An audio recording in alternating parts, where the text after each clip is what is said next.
Imagine waking up one day, not to sound an alarm, but to an overwhelming weight pressing down on your chest, the weight of 1,000 unfinished dreams, of opportunities missed, of paths never taken. And you have no idea why you've been frozen in place for so long. You want to move forward, to become the person you've always believed you could be. But there's a quiet voice that keeps you tethered to the past, to the things you've avoided, to the fears you've never confronted. What if I told you that the very fear that's keeping you from growing is not the fear of failing, at least not in the way you've been taught to think about failure? What if the true source of your stagnation, your anxiety, your reluctance to take the first step towards something new, is something far deeper and more subtle than you've ever imagined? Carl Jung, one of the most profound and misunderstood psychologists of the 20th century, might offer an unsettling answer to that question. According to Jung, the fear of failure doesn't just reside in your conscious mind as a simple aversion to risk. It's rooted in something much older, much more insidious, buried deep within your psyche. And this fear has the power to shape your identity, your relationships, and your life in ways you may never have realized. It's not just about avoiding failure. It's about avoiding something even more terrifying, the unknown version of yourself that failure might bring into being. Think about this for a moment. What if the fear of failure isn't what's stopping you? What if the fear of your own potential is what truly holds you back? The potential to change, to evolve, to become someone entirely different, someone you might not even recognize. And yet, in the depths of your subconscious, there's a profound resistance to this transformation. It's not that you're scared of failing. It's that you're terrified of becoming the person who could fail. Jung's teachings on the shadow self, the unconscious parts of our psyche that we reject or repress, reveal something deeply uncomfortable, that we are often more afraid of our own potential for change than of the very thing we label as failure. The paradox here is that in our quest for security, we unknowingly imprison ourselves. We fear the destruction of our current identity, the loss of what we know, even if what we know is keeping us small and stagnant. So, what if you've been approaching failure all wrong? What if the path to growth doesn't lie in avoiding failure at all, but in embracing it as a necessary step toward the transformation you've been secretly longing for? This is a question Jung left us with, a question that challenges the very foundations of how we view success and failure.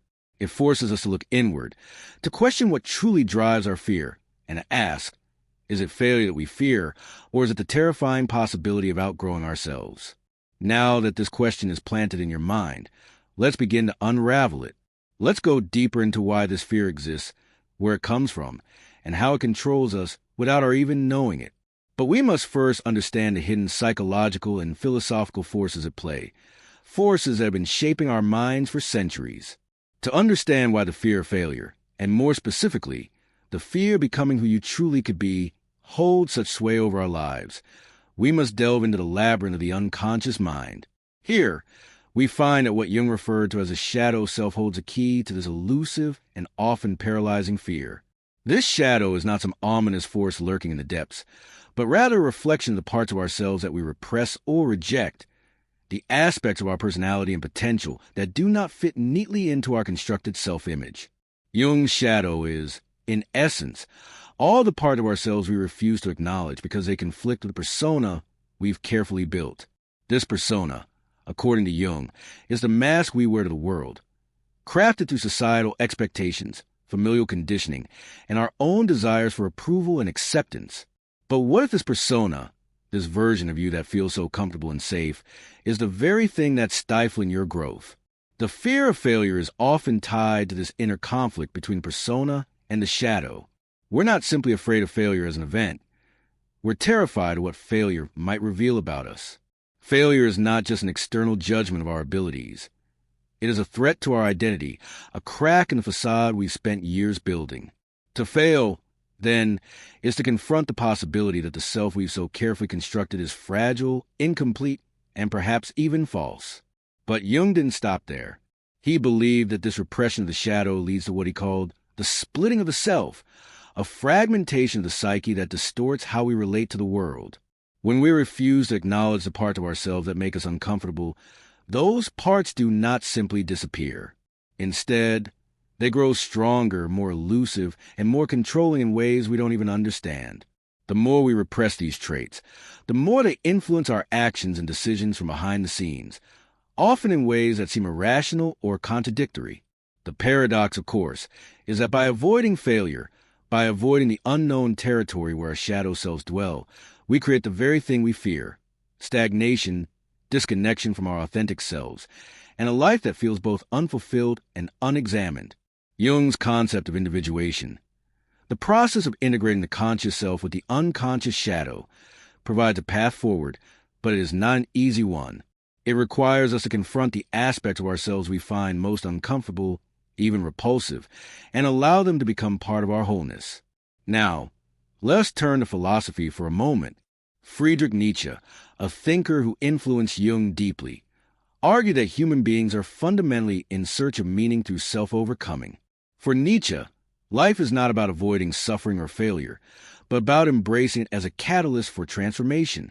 He introduced the concept of the Übermensch, or the Overman, a figure who transcends conventional notions of morality and embraces their full potential by confronting the chaos within. Jung was profoundly influenced by this idea. He saw the fear of failure as a symptom of the larger, more existential struggle between our inner potential and the constraints imposed by society. The persona, the mask we wear, is a product of these constraints. But the shadow represents the parts of us that could lead us to transcend them, to embrace the full range of human experience, including failure, and see it not as a destructive force, but as a necessary part of growth. Think about it this way. The fear of failure isn't simply an emotional reaction to a potential loss or setback. It's a defense mechanism built by the ego to protect the illusion of control. In truth, this control is an illusion. Carl Jung, drawing on the work of philosophers like Nietzsche and even existential thinkers like Jean-Paul Sartre, understood that the real fear is not failure itself, but the unknown. And this unknown is not some abstract, distant future. It is an integral part of your own being that you have not yet encountered. To confront failure, in Jung's terms, is to confront the unknown parts of yourself. It's to step into the chaos of your psyche and face what lies there, unpolished and wild. And as Nietzsche would argue, it is through this confrontation, this grappling with the unknown, that you truly become yourself fully and authentically. The fear of failure, then, is not just about protecting the persona we've constructed. It's about protecting the comfortable, predictable world we've created around that persona. But Jung, too, warned of the dangers of a life lived purely in avoidance. To continue rejecting the shadow, to persist in avoiding failure, is to live a life half-lived, to miss the chance for self-actualization. And this avoidance, this fear of stepping into the unknown, often manifests in subtle ways, through procrastination, self-doubt, and a general resistance to change. It's here, in this fear of embracing the unknown, that we begin to see the psychological and philosophical roots of our struggle. The fear of failure is not simply the fear of losing, but the fear of confronting a deeper, more profound challenge. The fear of change, of confronting the parts of ourselves we have long denied. The fear of failure, in this sense, is really the fear of becoming the person we are truly meant to be.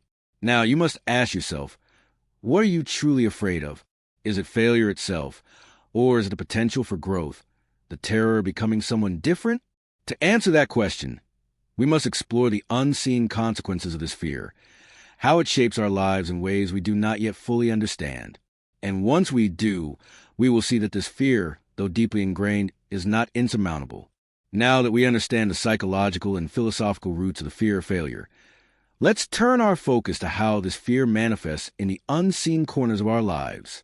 The consequences of this hidden force are often subtle, so ingrained in our everyday behavior that we fail to recognize them. But once we begin to see how deeply it permeates our thoughts, decisions, and even our identities, we realize just how much we've been influenced by it, without even knowing. The fear of failure does not always appear as an obvious anxiety or overwhelming dread. It often works behind the scenes, subtly guiding our choices and shaping our behavior in ways we don't consciously realize. In fact, its most dangerous aspect is that it is often invisible to us, a silent puppet master pulling the strings of our lives.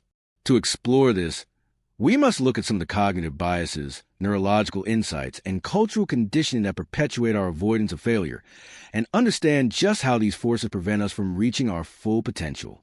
Take, for instance, the concept of cognitive dissonance, the mental discomfort we experience when our beliefs or actions are in conflict. When we set out to accomplish something new, and we inevitably encounter the possibility of failure, our minds will go to great lengths to avoid the psychological discomfort that comes with it. We may convince ourselves that the risk isn't worth taking, or that we are simply not capable of succeeding. This rationalization is a defense mechanism that shields us from the discomfort of failure by creating a more palatable reality, one in which we remain safely within the boundaries of our self-imposed limitations. But what is the cost of this avoidance? When we allow ourselves to become prisoners of this cognitive dissonance, we deny ourselves the very experiences that lead to growth. We rob ourselves of the opportunity to fail, and in turn, to learn, adapt, and transform. The paradox is this. By avoiding failure, we ensure that we never truly succeed. The only way to overcome the anxiety of failure is to embrace the very thing we fear and step into the discomfort of the unknown. Moreover, neuroscience provides valuable insights into the brain's response to failure. Studies have shown that the brain reacts to failure much like it does to physical pain. When we fail, the brain's pain centers are activated, triggering a fear response that motivates us to avoid future failures. This natural biological instinct, while designed to protect us from harm, can become detrimental when it prevents us from taking risks that lead to personal growth. In fact, the more we avoid failure, the more our brain reinforces this fear, making it even harder to take chances in the future. This biological response is amplified by the cultural conditioning we've been subjected to throughout our lives. In a society that prizes success and achievement, failure is often seen as a personal flaw, a reflection of our inadequacies, rather than a natural part of the growth process. From a young age, we are taught to fear failure, to avoid it at all costs, and to measure our worth by our successes. This external pressure, combined with our internal fears, creates a toxic environment in which failure becomes something to be ashamed of rather than something to learn from. The impact of this cultural conditioning is profound. It shapes the way we view ourselves and our potential. We come to define our self-worth by our successes and failures, and when we fail, we feel as though we have somehow lost a part of ourselves. This creates a vicious cycle in which the fear of failure feeds into our feelings of inadequacy, which in turn reinforces our avoidance of failure. It becomes a self-perpetuating loop. Well, the more we fear failure, the more we become trapped in a reality of stagnation and missed opportunities. Yet, what is truly at stake here? The consequences of this avoidance are not merely academic or professional. They extend into our personal lives and our sense of self. The longer we allow the fear of failure to dictate our actions, the more disconnected we become from who we truly are. We cease to pursue our passions, to take risks that could lead to personal growth, and to explore the depths of our potential. We are left with an existence that feels safe, but ultimately empty. Consider the subtle ways in which the fear of failure influences our decisions. You may find yourself procrastinating on an important project, not because you lack the skills or the desire, but because you're subconsciously terrified of failing. Or perhaps you choose to stay in a job or relationship that no longer serves you, because the thought of making a change feels too risky, too uncertain. Even on a deeper existential level, the fear of failure keeps us from confronting the fundamental question of our lives. Who could we be if we were not afraid? The truth is, this fear limits us in ways that are often invisible. We may believe we're avoiding failure to protect ourselves, but in reality, we're avoiding the opportunity for growth, transformation, and self-actualization. This avoidance keeps us tethered to the safety of our familiar identities, preventing us from stepping into the unknown parts of ourselves that hold the potential for a richer, fuller existence. Now, you may be wondering, how do we break free from this trap? How can we overcome the psychological and cultural forces that bind us to our fear of failure? The answer lies in a radical shift in perspective, one that challenges everything we think we know about failure, risk, and growth. To escape the insidious grip of the fear of failure, we must first radically alter how we perceive failure itself. What if failure isn't the end of the road, but the very catalyst for our transformation? What if it is precisely through failure that we can come to know ourselves, to see what we're truly capable of, and to embrace the full scope of our potential? In order to break free from the mental prisons that we construct around failure, we must first reject the idea that success and failure are binary opposites. This is the core of the rebellion against our limiting beliefs. Society has conditioned us to view failure as a final verdict on our worth, our intelligence, our ability to succeed in life. But Carl Jung would urge us to reconsider that notion. For him, failure is not a reflection of inadequacy. It is a reflection of our capacity to engage with the process of becoming. Failure is not the opposite of success. It is the necessary partner of growth. Jung's concept of individuation is key here. Individuation is a process of integrating the conscious self with the unconscious, especially with the shadow. It's the journey of becoming the person we are meant to be, not by avoiding failure, but by embracing it, by moving through it, and by using it to grow. The individual who has not faced failure, who has not come up against their own limitations, has not truly lived. They have merely existed, untouched by the forces that could have shaped them into something greater. Think about the people in history who have truly transformed the world. The inventors, the philosophers, the artists, all have failed in one way or another. Yet, it was through these failures that they found their path forward. Albert Einstein, for example, was told he was too slow to be a scientist. His early academic struggles could have easily led him to abandon his passion. But it was precisely through these early failures that he learned how to think in new ways, to push the boundaries of what was considered possible. His failure didn't define him. It propelled him toward the revolution of modern physics. This is the radical shift we must embrace. Failure is not a punishment. It is a tool. It is the vehicle through which we access parts of ourselves we would otherwise never know. When we embrace failure, we stop seeing it as a stumbling block and start seeing it as a teacher. Every misstep becomes an opportunity for insight. Every setback an invitation to explore new dimensions of ourselves and our lives. Nietzsche's idea of the Übermensch, or Overman, illuminates this path beautifully. The Overman is not someone who avoids hardship, failure, or suffering. Rather, they embrace these challenges, seeing them as opportunities for self-overcoming. The Overman continually transcends their limitations, both external and internal, and becomes something beyond what they once were.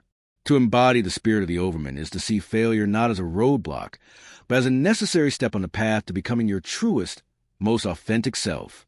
The rebellion begins when we recognize that our fear of failure has been conditioned into us by society, by our families, and by our own egos. We must free ourselves from this conditioning, not by rejecting it outright, but by transcending it. This is where Jung's work on the integration of the shadow comes in. To truly grow, we must confront the parts of ourselves that we have kept hidden, the aspects of our personalities that we deem unacceptable or unworthy. In embracing these aspects, we break free from the limitations that have been imposed on us. We stop hiding from failure, stop avoiding risk, and begin to live a life of unbounded potential. Let's talk about practical steps in this rebellion. It begins with a simple shift in mindset. We must start reframing our perception of failure. Instead of asking ourselves, what if I fail? We should ask, what if I don't fail? What if I stay in this safe, comfortable space where nothing challenges me?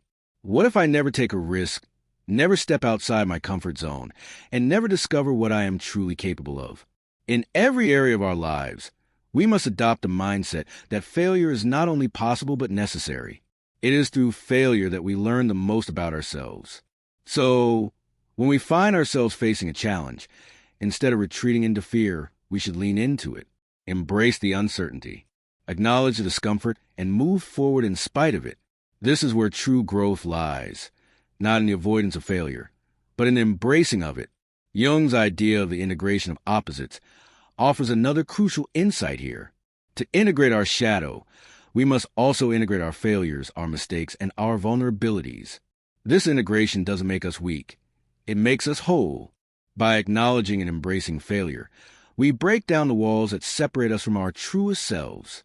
We no longer have to pretend to be perfect. We no longer have to live up to an image that is not our own. Instead, we can embrace the messy, imperfect reality of our humanity and step into the fullness of who we are meant to be. This is a rebellion. To reject the fear of failure, to confront our shadows, and to embrace the unknown path that lies before us. It is a call to transcend the limits of the persona we've built and to step into the chaos of self-discovery. Failure will no longer be a mark of shame, but a badge of honor.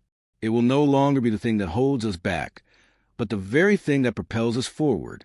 Now, as you stand at the edge of this rebellion, ask yourself, are you ready to break free from the prison of your own fear? Are you prepared to face the unknown, to embrace the transformative power of failure, and to become the person you've always been meant to be? The moment of breakthrough comes when we realize something profound. Failure is not the obstacle. It is the key. This is the ultimate truth, the most powerful realization that shifts everything you thought you knew about life, growth, and potential. Everything changes the moment you grasp this insight, for it unveils a paradox that, in our deepest fear of failure, we've been unknowingly blocking the very thing that could set us free. What if failure, instead of representing a loss, is actually the gateway to your truest self? What if each misstep, each setback, is not a sign that you are incapable, but a signal that you are on the verge of something transformative? Imagine how different your life would look if you began to view failure not with dread, but with curiosity and excitement. Carl Jung's work on the shadow self reveals that the parts of us we most fear and reject are often the very parts that hold the potential for our greatest transformation. The deeper truth here is that the fear of failure is often the fear confronting those very aspects of ourselves that we've suppressed.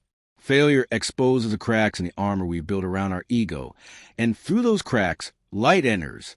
What if those cracks, those failures, are the portals to our most authentic, unshackled self? This shift in perspective is revolutionary. It challenges everything we've been taught about success, achievement, and self-worth. In a world where we are conditioned to avoid failure at all costs, to see it as a stain on our reputation or our capabilities, the realization that failure is not a defeat, but a vehicle for personal evolution, completely changes the game. Think back to those pivotal moments in your life, the ones that terrified you the most, the moments you wanted to run away from, the moments where you feared making the wrong decision, where you held back from acting because the possibility of failure seemed too great. Now ask yourself, what did you learn from those moments? Not just about your skills or your abilities, but about who you are, what you're capable of, and the ways in which you've grown since then? This is the essence of Jung's concept of individuation, the process by which you integrate the unconscious and conscious parts of your psyche, embracing the fullness of who you are. And to do this, you must accept that the road to wholeness is not paved with perfect success. It is forged through trial, error, and even failure. The deepest parts of your being, the parts that hold your greatest potential, are often found in the places you fear to look. You see, failure offers you something that success cannot. It shows you who you truly are beyond the persona, beyond the expectations, beyond the masks you wear for the world. When you fail, you are forced to confront your vulnerabilities, your limitations, your insecurities. And in that confrontation, you discover the strength that lies within you, the power to transcend your current state and become something new. This realization is liberating. It frees you from the prison of perfectionism, from the suffocating need to constantly succeed in the eyes of others. You no longer need to measure your worth by the success or failure of external achievements. Instead, you begin to understand that failure is not a reflection of your inadequacy. It is a reflection of your willingness to grow, to take risks, and to embrace the full spectrum of your human experience. The final truth, then, is this: you are not defined by your successes, nor are you defined by your failures. You are defined by your ability to rise, again and again, from the ashes of each failure. Every failure is simply a step in your journey toward becoming more fully you, a more integrated, more authentic version of yourself.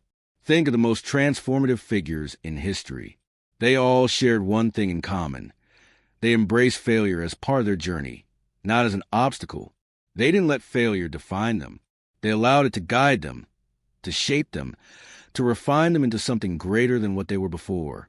Carl Jung would argue that this process of becoming, the acceptance and integration of both success and failure, is the essence of what it means to be fully human. In this light, failure is no longer something to fear. It is something to welcome. It is something to celebrate. For it is through failure that we see the truth of who we are. It is through failure that we are transformed. And it is through failure that we become free. The final realization is this: in embracing failure, you transcend fear. You are no longer confined by the illusion of success. You become the person who is free to take risks, to explore the unknown, to fail and rise again without shame or hesitation. This is not a naive call for reckless risk-taking. It is an invitation to step into the fullness of your potential, knowing that every step, whether forward or backward, is part of your journey toward becoming whole. So I ask you now, what would it mean for you to truly embrace failure? What would it mean for you to let go of the fear, the shame, the hesitation, and step into the unknown, the uncomfortable, the chaotic possibility of growth? The truth is, failure is not your enemy. It is your guide, your teacher, your path to become the person you are meant to be. The real question, then, is not how to avoid failure, but how to embrace it and use it as a tool to shape your destiny. And when you finally accept this truth, when you no longer fear failure, but welcome it as a necessary part of your evolution, you will discover a world of untapped potential waiting for you on the other side. And in that moment, you will truly be free.